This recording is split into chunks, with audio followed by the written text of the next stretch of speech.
नमस्कार दोस्तों, स्वागत है एक बार फिर से आप सबका आपके अपने चैनल स्काई स्पीक्स पर। तो आज कुंभ राशि के ऊपर चर्चा करेंगे। आगामी अक्टूबर का महीना कुंभ राशि के लिए कैसा रहेगा, आपका स्वास्थ्य, आपकी सेहत, आपकी आर्थिक स्थिति कैसी होगी, शिक्षा, संतान सुख, दाम्पत्य जीवन, धन लाभ, इन सब के ऊपर अलग अलग चर्चा करेंगे। उससे पहले आप सभी दोस्तों को बताना चाहूंगा, यदि आप अपनी जन्म पत्री के संबंध में किसी भी प्रकार का निजी परामर्श लेना चाहते हैं, उसके लिए स्क्रीन पर मेरा व्हाट्सएप नंबर दिया है। आप मुझे व्हाट्सएप पे मैसेज भेज करके जानकारी मंगवा सकते हैं। आपको मैसेज भेजना है, मैसेज में आप मुझे लिख के भेज सकते हैं कि आप जन्म पत्री दिखाना चाहते हैं, तो उसके बारे में आपको पूरी जानकारी प्रदान कर दी जाएगी। इसके अलावा आगामी 17 अक्टूबर से यानी पहले नवरात्र से मेरा लाल किताब लेवल 1 कोर्स का नया बैच शुरू होने जा रहा है। साथ ही केपी एस्ट्रोलॉजी का पहला और नया बैच मैं शुरू करने जा रहा हूं। तो जो भी ज्योतिष प्रेमी लाल किताब सीखना चाहते हैं वो मुझे मैसेज में लाल किताब लेवल 1 कोर्स लिख करके व्हाट्सएप पे मैसेज कर दें, और जो केपी एस्ट्रोलॉजी सीखना चाहते हैं वो केपी एस्ट्रोलॉजी लेवल 1 कोर्स लिख करके मुझे व्हाट्सएप पे मैसेज कर दें, तो आपको कोर्स की संपूर्ण जानकारी व्हाट्सएप के जरिए भेज दी जाएगी।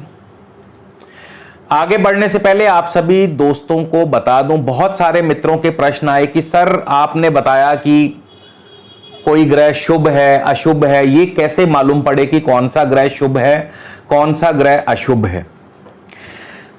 तो इसके लिए बड़ा सरल सा, बड़ा सिंपल सा फंडा है कि अगर आपको शुभ फल प्राप्त हो रहे हैं जीवन में, तो आपके प्लैनेट्स, आपके ग्रह शुभ हैं। और यदि आपको शुभ फल नहीं प्राप्त हो रहे, आपके कार्य नहीं बन रहे, बार बार कार्यों में विघ्न पड़ रहे हैं, तो आपके ग्रह अशुभ हैं। ये बड़ा सिंपल सा फंडा है, इसमें कुछ भी बताने या समझने की जरूरत नहीं है। इसके अलावा ये जो गोचर फल है, मैं प्रत्येक वीडियो में जरूर समझाता हूं कि कुंडली में पहले योग होगा, फिर संयोग होगा, फिर भोग होगा। योग यानी आपकी अपनी कुंडली में ग्रह स्थिति, संयोग यानी वर्तमान ग्रहों की दशा अंतरदशा का अनुकूल होना, और भोग यानी फिर उस योग का आपको भोग मिलना यानी फल मिलना, जो ये डाकिया लेकर के आता है आपके लिए। गोचर फल केवल एक पोस्टमैन है, अपने आप फल नहीं दे सकता। ये डाकिया है, आपके लिए डाक लेकर आया है, पार्सल लेकर आया है। पार्सल आपको डिलीवर होगा या नहीं होगा, यह डिपेंड करता है आपकी अपनी कुंडली के योग और संयोग पर, क्योंकि योग होगा, संयोग होगा, तभी भोग होगा। तो ये नियम हमेशा याद रखें। इसके अलावा गोचर फल तीनों ही लग्नों से देखा जाना चाहिए। आपकी जन्म लगन कुंडली, आपकी चंद्र कुंडली, आपकी सूर्य कुंडली, तीनों ही लग्नों का कम या ज्यादा लेकिन हमारे जीवन पर प्रभाव अवश्य पड़ता है। लगन कुंडली भौतिक है, लगन कुंडली शरीर है, चंद्र कुंडली मन है, सूर्य कुंडली आत्मा है।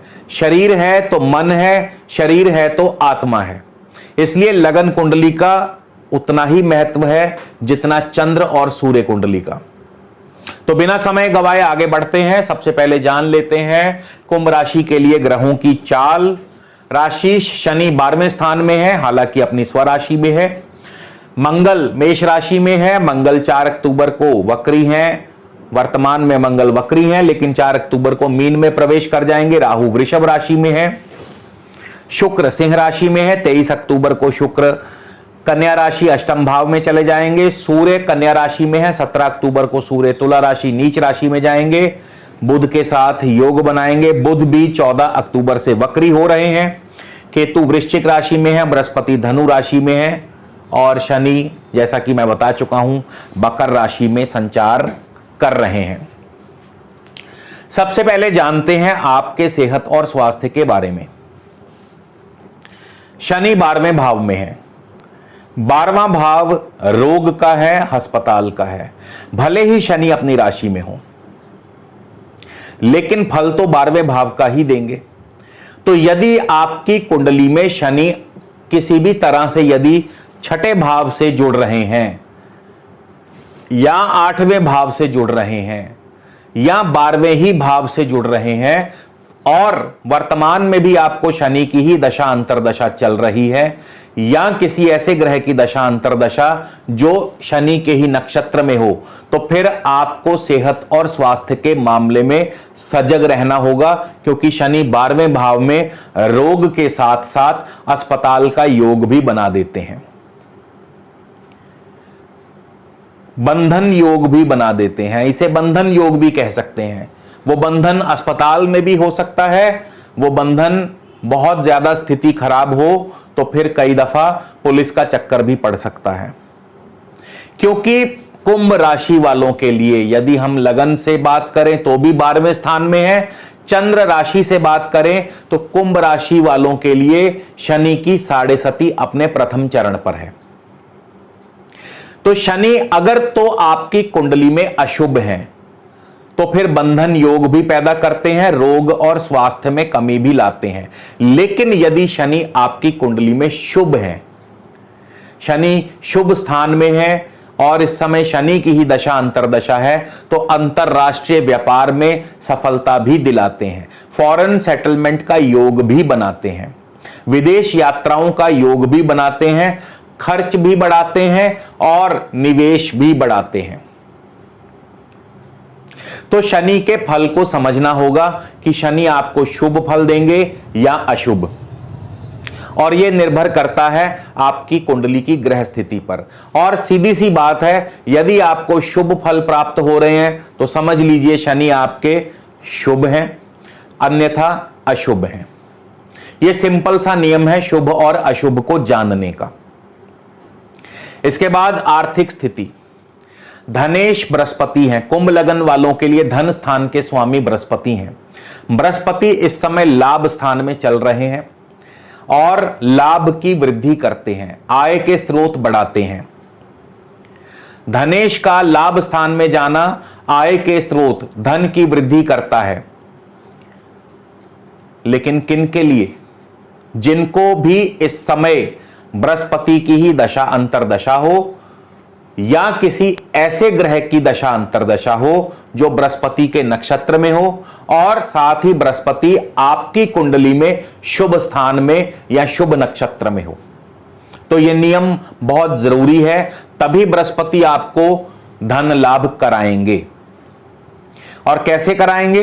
धन लाभ होगा, तृतीय भाव पर बृहस्पति की दृष्टि है, भाई बंधुओं के सहयोग से, अपने पराक्रम से, स्वयं की मेहनत से, स्वयं की कोशिशों से, मीडिया टेलीकम्युनिकेशन से, तृतीय भाव मीडिया का है, टेलीकॉम का है, टेलीकम्युनिकेशंस का है, भाई बंधुओं का है, भुजबल का है। तो इस तरह से बृहस्पति धन लाभ करवाएंगे। बृहस्पति की दृष्टि पंचम स्थान पर, शेयर मार्केट से धन लाभ कराएंगे, संतान पक्ष से धन लाभ कराएंगे। बृहस्पति की दृष्टि सप्तम भाव पर, बिजनेस से धन लाभ कराएंगे, कोई नया कॉन्ट्रैक्ट मिल सकता है। पत्नी पक्ष से धन लाभ कराएंगे, पार्टनर से धन लाभ कराएंगे। लेकिन जिनकी कुंडली में बृहस्पति शुभ है, अब शुभ और अशुभ सीधी सी बात है, यदि आपको धन लाभ हो रहा है तो बृहस्पति शुभ है, अन्यथा अशुभ है, सिंपल। तृतीयेश मंगल 4 अक्टूबर को वक्री होकर अपने से 12वें स्थान में जा रहे हैं। जिनको भी मंगल की दशा अंतरदशा चल रही है या मंगल आपकी कुंडली में अशुभ है, भाई बंधुओं से कलह और कलेश को दर्शाते हैं। भाई बंधुओं से दिक्कत और परेशानी होगी, अनबन हो सकती है, तनाव हो सकता है, छोटी मोटी यात्रा में चोट या दुर्घटना के योग भी बनते हैं। तो जिनको भी मंगल की दशा है, अंतरदशा है, मंगल आपकी कुंडली में अशुभ है, तो आपको सचेत रहना होगा। शिक्षा की बात करते हैं, राहु चौथे भाव में है। एकेडमिक क्वालिफिकेशन के लिए हमेशा ही चौथा भाव देखा जाएगा, पंचम भाव देखा जाता है ज्ञान के लिए। चौथे भाव में राहु अब यहां पे राहु भी दो प्रकार से फल दे सकते हैं। अगर तो आपकी कुंडली में राहु शुभ है, शुभ राशि में, शुभ नक्षत्र में है, तब तो राहु आपके शिक्षा में कोई भी व्यवधान पैदा नहीं करेंगे, बल्कि आपके शिक्षा के मार्ग को और ज्यादा मजबूत और प्रशस्त करेंगे। आपके अंदर इंटेलेक्चुअल एबिलिटी का संचार करेंगे। लेकिन अगर कुंडली में राहु अशुभ है तो फिर शिक्षा के रास्ते में रुकावट पैदा करेंगे। इसके अलावा भूमि, भवन, वाहन, इन सब कार्यों में व्यवधान पैदा करेंगे, रुकावट पैदा करेंगे। माता की सेहत पर बुरा असर डाल सकते हैं, उनकी सेहत को लेकर के परेशानी हो सकती है। पारिवारिक जीवन में तनाव पैदा कर सकते हैं, क्योंकि ये सुख स्थान भी है, तो सुख में कमी ला सकते हैं। मातृपक्ष से चिंता हो सकती है, परेशानी हो सकती है उनके स्वास्थ्य को लेकर, उनकी सेहत को लेकर। नानके परिवार से कोई आपको दुखद अप्रिय समाचार मिल सकता है। वाहन से चोट या दुर्घटना के योग बन सकते हैं, क्योंकि इस समय वृषभ राशि पर किसी भी अन्य शुभ ग्रह की दृष्टि नहीं है। तो राहु बहुत निर्भर करता है आपकी कुंडली पर, शुभ है या अशुभ। यदि शुभ फल मिल रहे हैं तो शुभ है, अन्यथा अशुभ है। पंचम स्थान, पंचम स्थान पर इस समय मंगल की भी दृष्टि है, बृहस्पति की भी दृष्टि है, पंचमेश बुध भी इस समय भाग्य भाव में है। तो यदि मंगल की दृष्टि है तो संतान पक्ष से चिंता, परेशानी को दर्शाते हैं।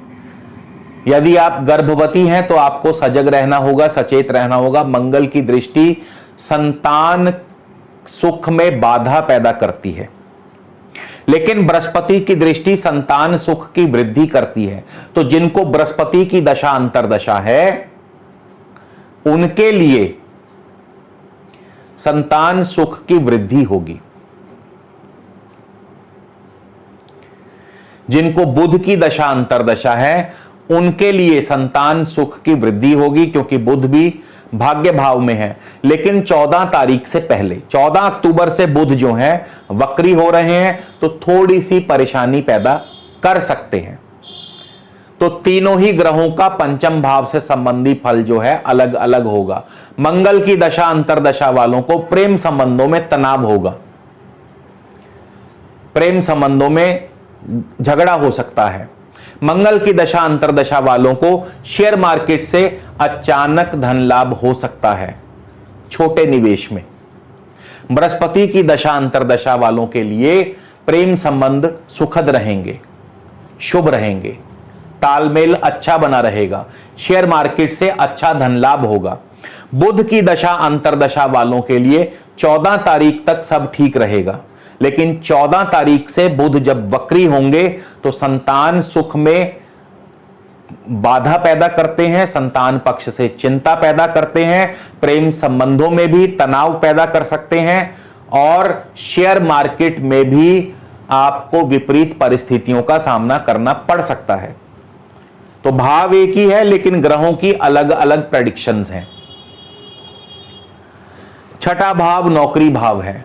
यदि चंद्रमा आपके बहुत शुभ हैं, बहुत शुभ स्थान पर है, शुभ स्थिति में है, तब तो कोई दिक्कत नहीं। केवल शनि की दृष्टि है।